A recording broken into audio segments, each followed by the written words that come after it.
morning and welcome to CSI TV. I am Dr. Nanit Suarez, Medical Advisor for EMCURE Pharmaceuticals, here at Chennai Trade Center for the CSI Conference 2022. It is my immense honor and privilege to introduce Dr. A. Murugnathan sir. Welcome sir. He is the physician for AG Hospital, Tirupur, and sir just finished a session on nocturnal hypertension. Sir, could you please summarize your session? Thank you. Good morning everyone. Nocturnal hypertension is a very important topic because most of the cerebrovascular and cardiovascular diseases occur because of the nocturnal hypertension. The nocturnal hypertension is like, many hypertensive patients, they have nocturnal hypertension, but they are not diagnosed. After the invention of the ABBM, ambulatory blood pressure monitoring, now more and more people are found to have nocturnal hypertension thanks to ABBM. See, nocturnal hypertension definition, according to ACC guidelines, it is systolic 110 and diastolic 65. Whereas European guidelines says systolic 120, diastolic 70 is the mean pressure in the night. So this is the definition of nocturnal hypertension. How do you diagnose nocturnal hypertension?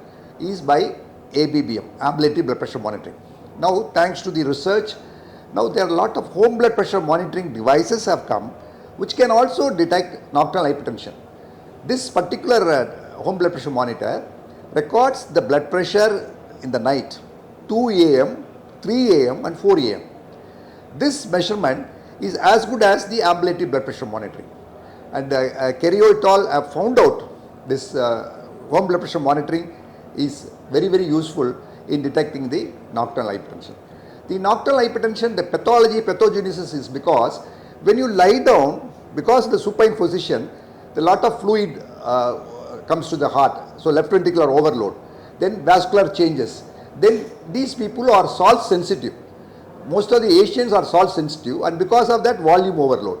And sympathetic system dysfunction, autonomic system dysfunction, vascular changes, all these things put together, there is a parasympathetic and sympathetic, and then nerve imbalance is there. So all these things causes nocturnal hypertension. And once somebody has got nocturnal hypertension, I told you there are a lot of home blood pressure monitoring devices have come. The new one is called TNP, trigger induced nocturnal hypertension. Both hypoxia trigger as well as low heart rate trigger home blood pressure monitoring is there. This is there is another home blood pressure monitoring which is ICT based home blood pressure monitor, and then this one is beat to beat wave in the vascular, the wristwatch, that also can diagnose home blood pressure monitoring. So there are so many newer devices have come in the home blood pressure monitoring. I think more and more people will be diagnosed with nocturnal hypertension.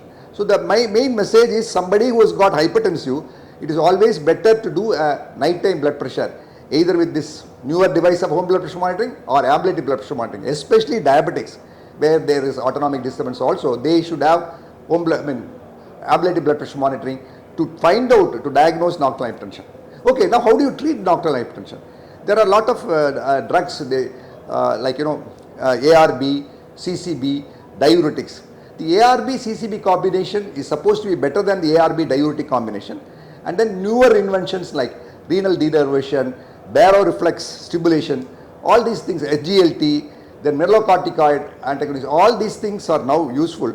Only thing you must properly monitor, because normally when you take the circadian rhythm, there is always 10% fall during night. So these are the people called dippers. So normally they are dippers. These people who are developing nocturnal hypertension, they don't have the dipping pattern. So these people who are having blood pressure more than fall of 10 they are called extreme dippers, the 20%. If there is a rise in, it's called riser or non-dippers. So these people will be diagnosed by the ambulatory blood pressure monitoring. They will be given all these drugs.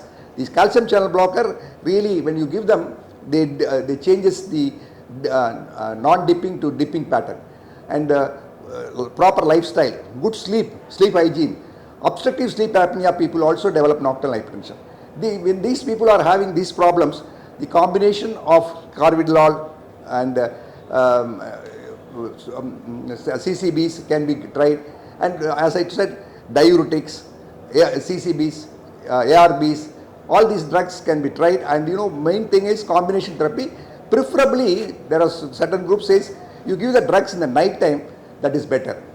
Don't forget about lifestyle modification, where you should have behavioral changes, you should have sleep hygiene, and you should in a warm temperature, hot temperature also it can produce. So all these put together, my message is kindly look for nocturnal hypertension in every hypertensive. How do you look for?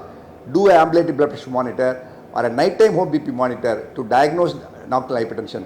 When you control nocturnal hypertension, the LVH, the heart failure, the myocardial infarction, cerebral bleed, etc. can be controlled, because nocturnal hypertension is notorious. So we have found out after so many trials, with control of nocturnal hypertension, patient complications are less.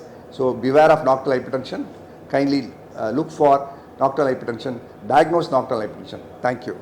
Thank you, sir. So, sir, just summarize on the various aspects of nocturnal hypertension, including the diagnosis, management, and he also stressed on the fact that proper diagnosis of nocturnal hypertension by ambulatory blood pressure monitoring is very important.